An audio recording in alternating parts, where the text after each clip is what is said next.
السلام عليكم ورحمة الله وبركاته. إن الحمد لله نحمده ونستعينه ونستغفره ونؤمن به ونتوكل عليه ونعوذ بالله من شرور أنفسنا ومن سيئات أعمالنا. من يهده الله فلا مضل له ومن يضلله فلا هادي له. وأشهد أن لا إله إلا الله وحده لا شريك له وأشهد أن محمدا عبده ورسوله صلى الله تعالى عليه وعلى آله وصحبه أجمعين.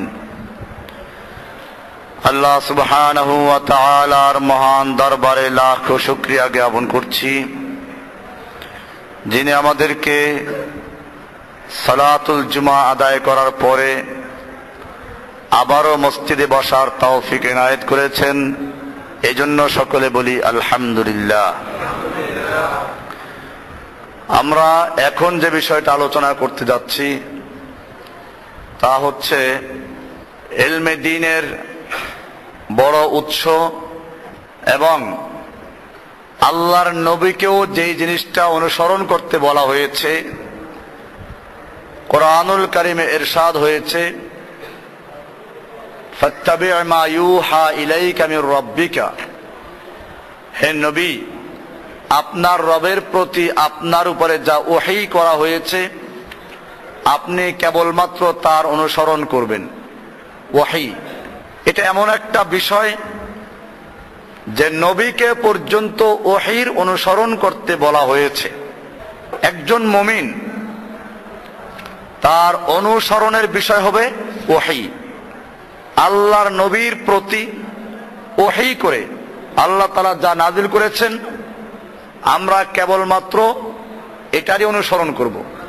কোরআনুল কারীমের আল্লাহ সুবহানাহু ওয়া তাআলা আরো ইরশাদ করেন, মা ইয়ানতিকু আনিল হাওয়া ইন হুয়া ইল্লা ওয়াহয়ুন ইউহা, যে মুহাম্মদ সাল্লাল্লাহু আলাইহি সাল্লাম নিজের পক্ষ থেকে কোনো কথা বলেন না। তার মানে কি, পেশাব পায়খানা করতে গেলে তা ওহীর দ্বারা বলেন, এইটা বোঝানো হয় নাই। শরিয়ার জন্য যে কথাগুলো তিনি বলেন সেগুলো আল্লাহর থেকে ওহী প্রাপ্ত হয়ে বলেন, ওহীর বাইরে তিনি কোনো কথা বলেন না। কোরআনের আরেকটা আয়াত আরো তাৎপর্যপূর্ণ। আল্লাহ তাআলা বলছেন, ওয়ালাউ তাকাব্বালা আলাইনা বা'দাল আকাবিল, যদি আমার নবী আমি বলি নাই এমন কোন কথা আমার পক্ষ থেকে তিনি বলে নিজে মন গড়া প্রচার করেন, আল্লাহ তাআলা বলেছেন এইরকম বলে, ওয়ালাউ তাকাব্বালা আলাইনা বা'দাল আকাবিল, কোন কথা যদি তিনি এরকম নিজের মন গড়া বলতেন, আল্লাহ তাআলা বলছেন লা আখাযনা মিনহু বিল ইয়ামিন, আমি তার ডান হাত চেপে ধরতাম। সুম্মা লাকাতানা আনহুল ওয়াতিন, এরপরে আমি তার গর্দানের শাহরগটা কেটে ফেলতাম। রাসূলও যদি কোনো কথা আল্লাহ তাআলা বলেন নাই এমন কথা আল্লাহর পক্ষ থেকে তৈরি করে বলতেন, আল্লাহ তাআলা বলছেন আমি তার ডান হাত চেপে ধরতাম এবং তার গর্দানের শাহরগটা কেটে ফেলতাম। এজন্য ওহীর অনুসরণ করতে হবে। দুনিয়ার বেশিরভাগ লোকেরা কি বলল, কোন বড় মানুষ কি বলল, এটা অনুসরণ তো করা যাবেই না, বরং নিষেধ করা হয়েছে। কোরআনের স্পষ্ট আয়াত, ওয়া ইন তুতি' আকসারা মান ফিল আরদ, হে নবী আপনি যদি এই পৃথিবীতে যারা বসবাস করছে এদের বেশিরভাগ লোক কি বলল, বেশিরভাগ লোক কাকে ভোট দিল, অধিকাংশ সংখ্যাগরিষ্ঠ লোকদের রায়ের অনুসরণ করেন, ইউদিল্লুকা আন সাবিলিল্লাহ, তাহলে তারা আপনাকে আল্লাহর রাস্তার থেকে পথভ্রষ্ট করে ফেলবে। ইউদিল্লুকা দালালা, গোমরাহির মধ্যে তারা আপনাকে নিক্ষেপ করে দিবে। বোঝা গেল সংখ্যাগরিষ্ঠ লোক, বেশিরভাগ লোক কি বলল এটা মানার কোন ইসলামের সুযোগ নেই। তাহলে আজকে যে আমরা ভোটের মাধ্যমে দিন কায়েমের স্বপ্ন দেখছি, এই ভোটের মাধ্যমে, জোটের মাধ্যমে যারা দিন কায়েম করতে চায়, গণতন্ত্রে প্রতিষ্ঠিত করতে চায়, আপনারা আল্লাহকে সাক্ষী রেখে বলেন এটা ইসলামের পক্ষে না বিপক্ষে? গণতন্ত্র কি ইসলাম সমর্থিত না ইসলাম বিরোধী? কোরআনের স্পষ্ট আয়াত। আমি যদি এর উপরে আয়াত পেশ করা শুরু করি, কোরআনের 100 আয়াত পেশ করতে পারবো গণতন্ত্রের বিরুদ্ধে। কোরআন বলছে ওয়ালাকিন্না আকসারান নাস লা ইয়াশকুরুন, আকসারান নাস লা ইয়ালামুন, আকসারুহুম লা ইয়াকিলুন, ওয়া মা ইউমিনু আকসারুহুম বিল্লাহি ইল্লা ওয়া হুম মুশরিকুন। বেশিরভাগ লোক অজ্ঞ, বেশিরভাগ লোক বোকা, বেশিরভাগ লোক জাহেল, বেশিরভাগ লোক অকৃতজ্ঞ, এবং বলছে বেশিরভাগ লোক ঈমান আনা সত্ত্বেও মুশরিক। সূরা ইউসুফের আয়াত, ওয়া মা ইউমিনু আকসারুহুম বিল্লাহি ইল্লা ওয়া হুম মুশরিকুন। তাদের বেশিরভাগ লোক আল্লাহর উপরে ঈমান আনা সত্ত্বেও কি? কেমনে মুশরিক হলো আপনি বুঝতে পারেন নাই? আপনি বুঝবেন। যেই লোকগুলো আজকে শুক্রবারে নামাজ পড়ে গেল, আর কয়েকদিন পরেই এরা মূর্তির সামনে গিয়ে নীরবে দাঁড়াবে। এতক্ষণ দাঁড়াইছে কার সামনে? আর এখন গিয়ে দাঁড়াবে কার সামনে? ইবাদত করলো কার? নামাজে দাঁড়াইয়া থাকলে যদি কিয়াম ফরজ ইবাদত, এটা যদি সওয়াবের কাজ হয়, ইবাদত হয়, একই সিস্টেমে যদি কোনো ব্যক্তি মূর্তির সামনে নীরবে দাঁড়াইয়া থাকে, মূর্তির ইবাদত হবে কিনা? না হবে না? বুঝেছেন বলতেছেন তো নাকি? মূর্তিকে যারা ফুল চড়ায়, মূর্তির ইবাদত কিনা? মূর্তিকে সম্মান করা হচ্ছে কিনা? আগুনের সামনে গিয়ে যারা দাঁড়ায়, শিখা চিরন্তন, শিখা অনির্বাণ, এরকম যারা ইবাদত করে, এগুলো এক শ্রেণীর। আর এক শ্রেণী তো ওই যে মাজারিকে সেজদা করে, মাজারিকে প্রার্থনা করে, মাজারওয়ালার নামে জবাই করে, মাজারওয়ালার নামে সিন্নি দেয়। এরা কারা? নামাজ পড়ে না? আল্লাহ তাআলা এটাই বলেছেন, ওয়া মা ইউমিনু আকসারুহুম বিল্লাহি ইল্লা ওয়া হুম মুশরিকুন। বেশিরভাগ লোক ঈমান আনা সত্ত্বেও তারা কি করে? আল্লাহর সঙ্গে শিরিক করে। কি করে? বিষয়টা ক্লিয়ার কিনা? কাজী একজন মুমিন সে অনুসরণ করবে ওহীর। কারণ অনুসরণ করবে? বেশিরভাগ লোক কি বলো তা না। হ্যাঁ, একটা বিষয় আছে, বেশিরভাগ বলতে যে আহলুল হল্লে ওয়াল আকদ, যারা দিনদার, কোরআন সুন্নাহর জ্ঞান রাখে, এরকম লোকেরা কোনো বিষয়ে মতানৈক্য হচ্ছে, সেক্ষেত্রে যদি ওই লোকদের মধ্যে বেশিরভাগ লোকের অনুসরণ করে, যদি সবাই কোরআন সুন্নাহর থেকে বলতেছে, হয়তো বুঝে কোন রকম বেশ কম হয়ে গেছে এবং কোন দলিল তার কাছে নাই, তো সেক্ষেত্রে এই আহলুল হল্লে ওয়াল আকদের যদি বেশিরভাগ লোকদের সংখ্যা নিয়ে কেউ কোনো সিদ্ধান্ত নেওয়া যেতে পারে। এটা ওমর ইবনে খাত্তাব রাদিয়াল্লাহু তাআলা আনহু যখন আহত হলেন, তখন 6 জন লোককে দিয়ে একটা সূরা গঠন করে দিলেন। এখন 6 জন যদি দুই দিকে সমান সমান হয়, 3 জন করে, তাহলে কি হবে? সেক্ষেত্রে তিনি বললেন আব্দুল্লাহ বিন ওমর, ওমরের পুত্র আব্দুল্লাহ, ওনাকে উনি এমনে রায় দেওয়ার অধিকার দেন নাই, কিন্তু যদি দুই দিকে সমান সমান হয়, সেক্ষেত্রে তোমরা আব্দুল্লাহর রায় নাও, আব্দুল্লাহ যে পক্ষে রায় দিবে সে পক্ষে নিতে পারো। এইটা দিয়ে যদি আমরা বলি, কেউ কেউ বলতে চান ইসলামী গণতন্ত্র, এটা যদি ইসলামী গণতন্ত্র হয়, এটা আসলে গণতন্ত্র নয়, শুরা। কারণ শুরা হয় যারা কোরআন সুন্নাহর জ্ঞানে পারদর্শী, কোরআন সুন্নাহর থেকে যারা সকল সমস্যার সমাধান দিতে পারে, ইজতিহাদের ক্ষমতা আছে। এর উপর আমার লেখা আছে, দিন কায়েমের সঠিক পদ্ধতি আপনি দেখে নেবেন, ওইটার মধ্যে সব বিস্তারিত লিখেছি, যে শুরা কেমনে হবে, শুরা কাকে বলে, শুরার যারা সদস্য হবে তাদের কি যোগ্যতা থাকতে হবে। তো যাই হোক, বিষয়টা হচ্ছে এইটাকে কেন্দ্র করে এখন একদল মানুষ আমাদের যে প্রচলিত গণতন্ত্র, এটাকে শুরা বলতে চায়। আচ্ছা আসুন, ইসলামে যে শুরার কথা বলা হয়েছে, সেখানে দিনদার, আহলে ইলম, কোরআন সুন্নাহয় পারদর্শী এমন লোকদের পরামর্শের ভিত্তিতে কোন সিদ্ধান্ত নিতে বলা হয়েছে। আমাদের প্রচলিত যে গণতন্ত্র আছে, যে আলেমরা বলে যে ইসলামী গণতন্ত্র, আমরা তো আমেরিকার গণতন্ত্র করি না। আমি ওনাদেরকে জিজ্ঞেস করতে চাই, ওনারা যে পার্লামেন্ট ইলেকশনে, নির্বাচনে অংশগ্রহণ করেন, এটা কি আমেরিকার গণতন্ত্রের অধীনে না বাংলাদেশের গণতন্ত্র নিয়ে নাকি ইসলামের গণতন্ত্র নিয়ে? আমেরিকার। আমেরিকার যে গণতন্ত্রের যে সংজ্ঞা, এখানের গণতন্ত্র সেই সংজ্ঞা। আমেরিকার যে পদ্ধতিতে ভোট হয়, এখানে সেই পদ্ধতিতে কি হয়? ভোট হয়। গণতন্ত্রের মূল বক্তব্য মাসদারুস সালতাতে জামিয়ান আশ-শাব, সকল ক্ষমতার মালিক জনগণ। আর ইসলামে কি বলে? মাসদারুস সালতাতে জামিয়ান আল্লাহ সুবহানাহু ওয়া তাআলা, সমস্ত ক্ষমতার মালিক কে? সূরা আলে ইমরানের 26 নম্বর পড়বেন, কুলিল্লাহুম্মা মালিকাল মুলক, আল্লাহুম্মা মালিকাল মুলক, হে আল্লাহ তুমি সমস্ত ক্ষমতার মালিক। তুতিল মুলকা মান তাশা, তুমি যাকে ইচ্ছে তাকে ক্ষমতা দান করো। ক্ষমতাদার মালিক কে তাহলে? ওয়া তানজিউল মুলকা মিম্মান তাশাউ, তুমি যার থেকে ইচ্ছা তাতে ক্ষমতা ছিনিয়ে নাও। ক্ষমতা ছিনিয়ে নেওয়ার মালিক কে? ওয়া তুইজ্জু মান তাশাউ ওয়া তুযিল্লু মান তাশাউ, তুমি যাকে ইচ্ছা ইজ্জত দান করো, যাকে ইচ্ছা তাকে অপমান করো। তাই ইজ্জত দেওয়ার মালিক কে? অপমান করার মালিক কে? ক্ষমতার মালিক তাহলে কে হলো? কোরআনের কথা। আমাদের গণতন্ত্র যেটা প্রচলিত আছে, বাংলাদেশেও যেটা আছে, এই গণতন্ত্রের সমস্ত ক্ষমতার মালিক কে? বিশ্বাস না করলে সংবিধান কেনেন বাংলাদেশের। সংবিধান কিনে আছে কার কাছে? সংবিধান কিনে দেখবেন বাংলাদেশ সংবিধানের 7-1 কত? অনুচ্ছেদ 7-1 ধারা 1 লেখা আছে একটা সোজা বাংলায়, প্রজাতন্ত্রের সকল ক্ষমতার মালিক জনগণ। মানে আগে লেখতো সকল ক্ষমতার উৎস জনগণ, এখন ওনাকে চেঞ্জ করে মালিক লেখছে, কারণ কোরআনের সাথে সংঘর্ষ হইতে হইলে ওইটা স্পষ্ট ছিল না, এটা স্পষ্ট। কারণ কোরআনে বলছে মালিক আল মুলক, সমস্ত ক্ষমতার মালিক আল্লাহ। তো এইটার বিরুদ্ধে যদি স্পষ্ট করতে হয় তাহলে কি লিখতে হবে?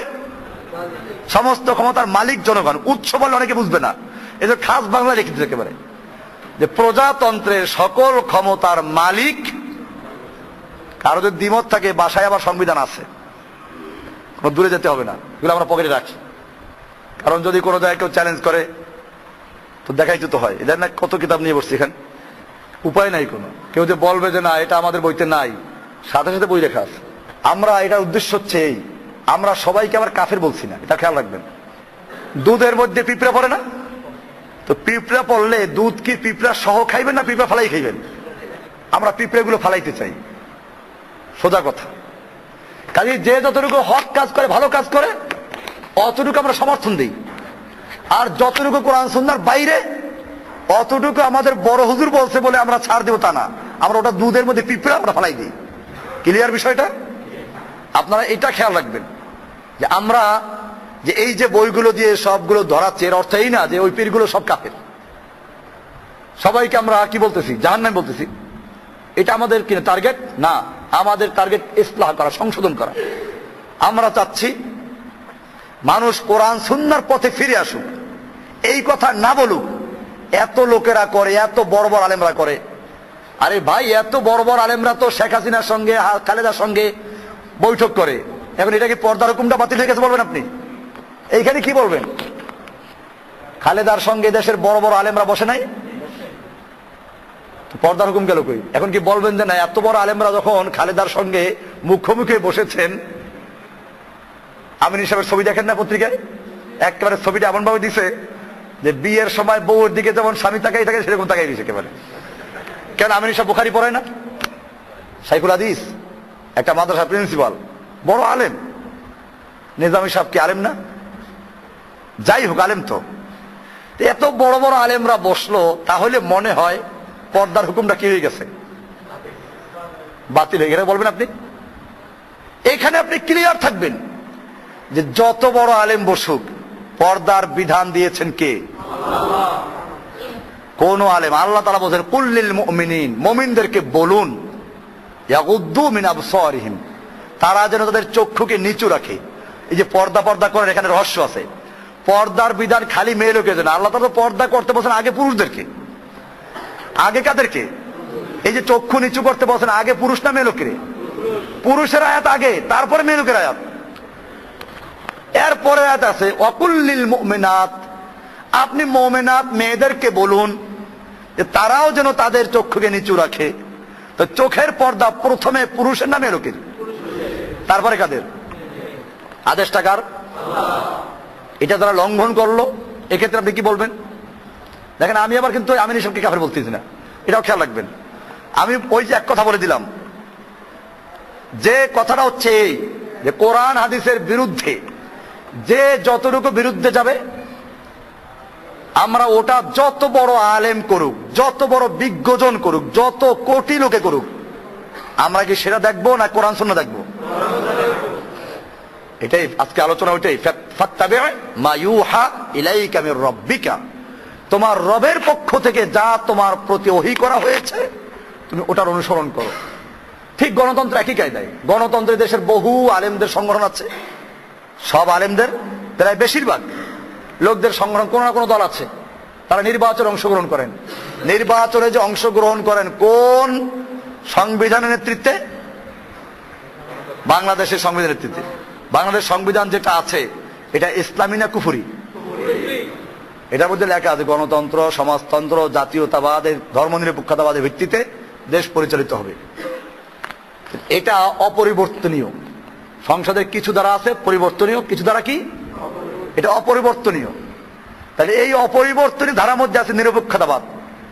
যে ওলামায়ে কেরামরা নির্বাচনে যাচ্ছেন তারা কি এই সংবিধান মেনে তারপরে নির্বাচন করছেন, না এই সংবিধানের বাইরে গিয়ে নির্বাচন করছেন? নির্বাচিত হলে সংসদে গিয়ে এই সংবিধান রক্ষার জন্য হলফ করে তারপরে পার্লামেন্টে বসবেন, না কি বসবেন? এই সংবিধান রক্ষার জন্য হলফ করতে হবে। হলফ করার পরে আপনি পার্লামেন্ট সদস্য। আর যদি কেউ না এই সংবিধানে হলফ করবো না আমি, তাহলে কি হবে? এরপরে ওই সংবিধানের সাথে 2তে আরো সুন্দর করে লেখা আছে, এই সংবিধান দেশের সর্বোচ্চ আইন বলে বিবেচিত হবে। অন্য অন্য আইনের যতখানি এই আইনের সাথে অসামঞ্জস্যশীল, ওই আইনের ততখানি বাতিল বলে গণ্য হইবে। এখন যদি এটা দ্বারা ওনারা ব্যাখ্যা দিতে চান যে এটা ওই অন্য অন্য দেশ, আমার কোনো আপত্তি নেই। কিন্তু যদি এই কিতাবটারে মিলে এর সাথে অন্য অন্য আইনের যতখানি এর সাথে অসামঞ্জস্যশীল ততখানি বাতিল, তার মধ্যে কোরআনকেও নিয়ে আসে যে কোরআনেরও যতখানি অসামঞ্জস্যশীল ততখানি বাতিল, তাহলে কোনো মুসলমান মানতে পারবে না। এখন আসুন বাস্তবতায়। বাস্তবে আমরা কি দেখি? কোরআনের যতখানি অসামঞ্জস্য বাতিল করছে কিনা? চোরের হাত কাটার বিধান সংসদে পাশ করবে না বাতিল করা? সুদের বিধান কোরআনে হারাম, সংসদে কি? এখন আপনি বলেন যে ব্যাংকে যতগুলো সোনালী ব্যাংক, রূপালী ব্যাংক, পূবালী ব্যাংক, জনতা ব্যাংক, বাউয়া ব্যাংক, কোনো ব্যাংক, যত ব্যাংক সব কি? এটা চলবে না, এটা হারাম। এরকম ভাবে কোরআনে মূর্তি পূজা জায়েজ না হারাম?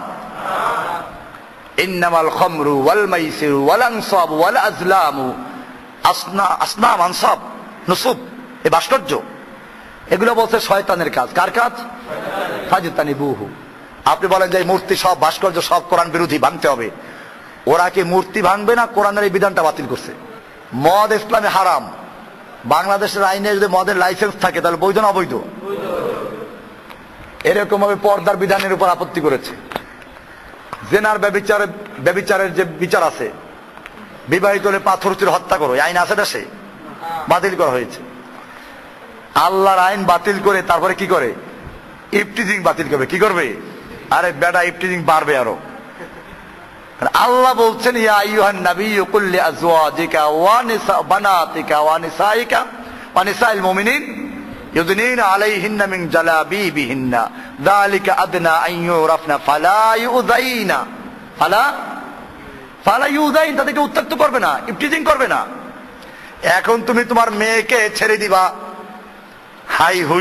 হাই হিল জুতা পরে, এরপরে টাইট পোশাক পরে, এরপরে জানলা সামনের পিছনে সব খুলে দিয়ে এরপরে রাস্তায় চলবে, আর ছেলেরা ইফতিজিং করবে না, ঘাস খাইবে বসে বসে, ইফতিজিং বন্ধ করবে এরা।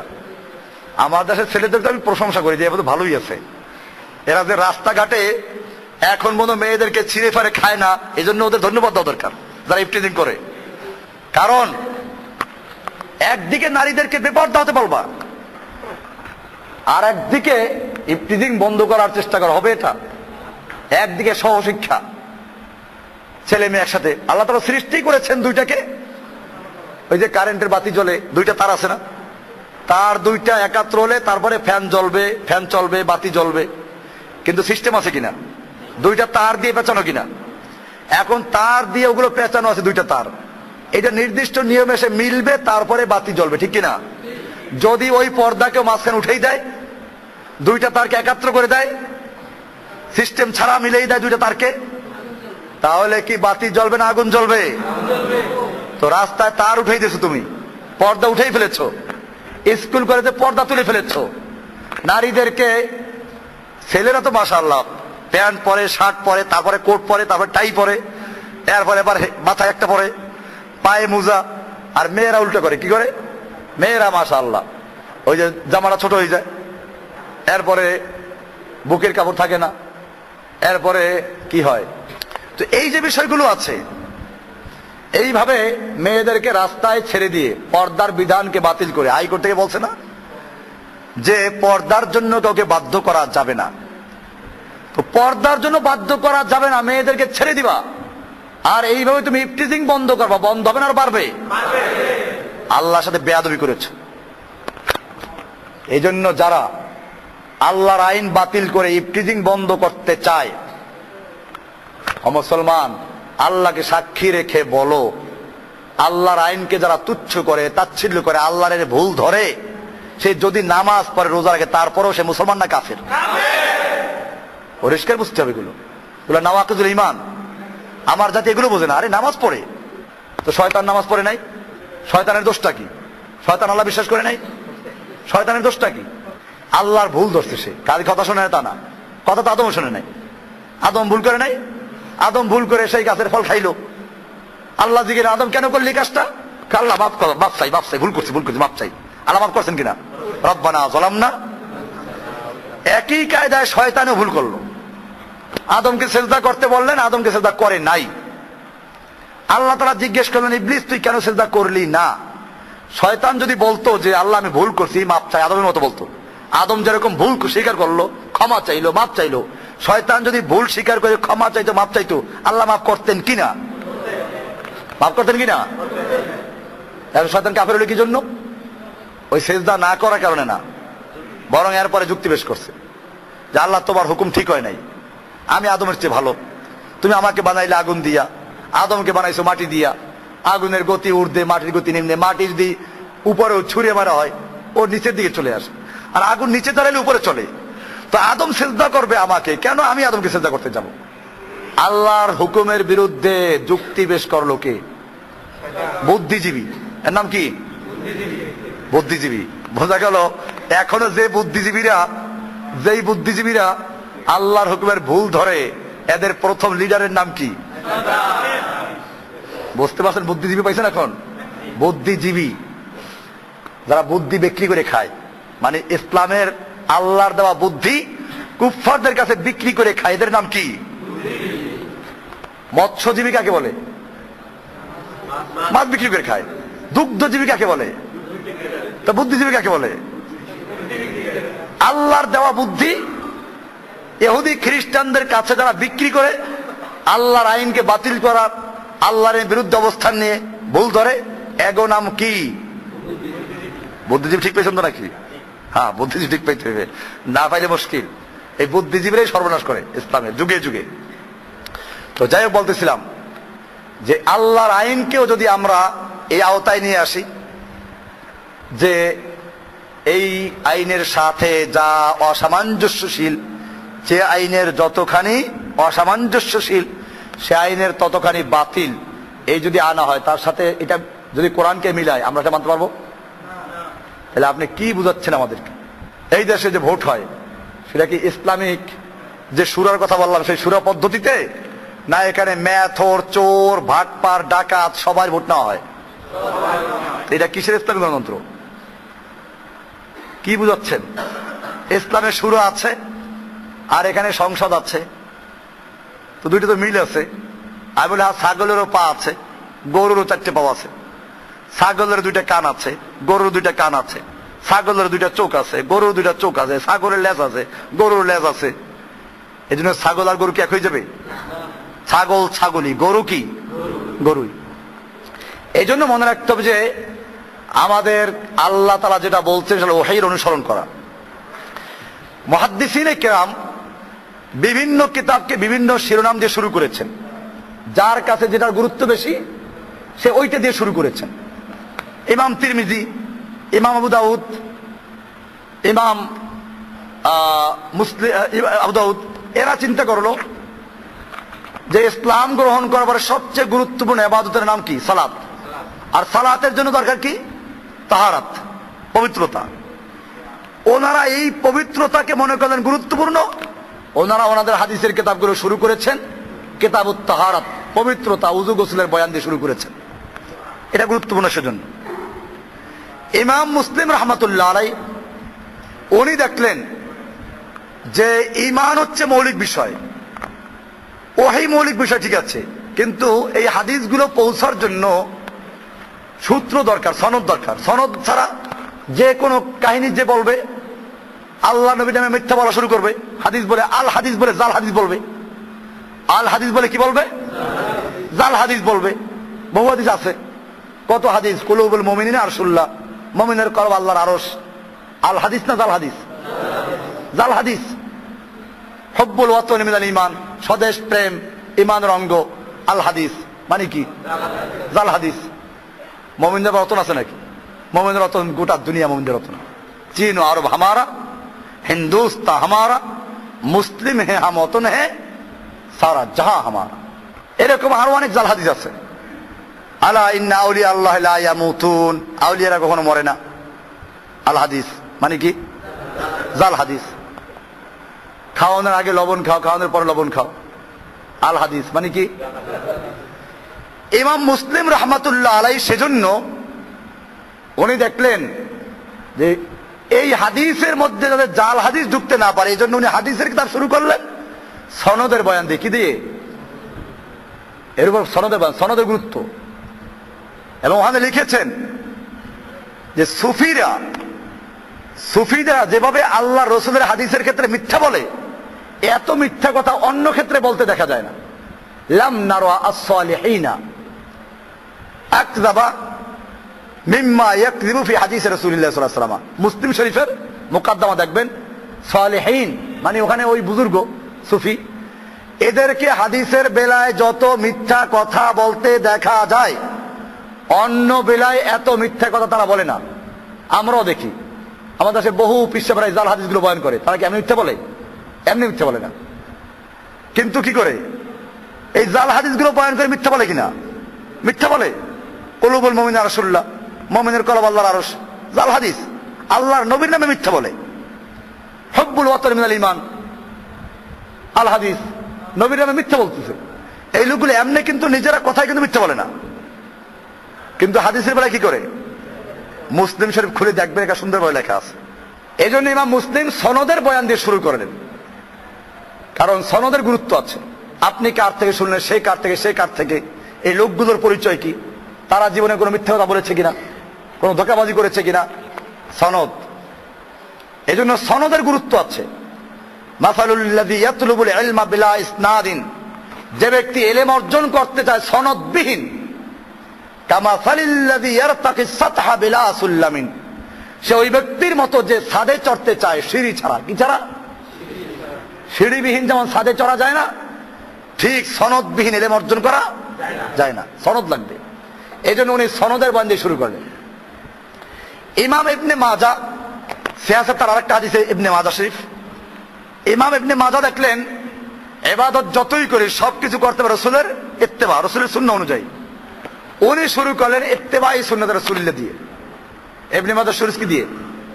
বাবু ইত্তেবাই সুন্নাত রাসূলিল্লাহ, আল্লাহ নবীর সুন্নাহর ইত্তেবা করা।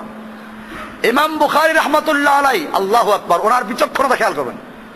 উনি চিন্তা করলেন ইত্তেবাই সুন্নাহ বলো, হাদিস বলো, যাই বলো, এই সব কিছুর উৎস হচ্ছে কি? ওহী। উৎস কি? ইলমের উৎস কি? তা আমি ইলমে হাদিসের উপর কিতাব লিখবো, হাদিসের কিতাব লিখবো। আমি এজন্য হাদিস তথা ইলমের উৎস যেটা ওহী, ওহী দিয়ে আমি শুরু করব।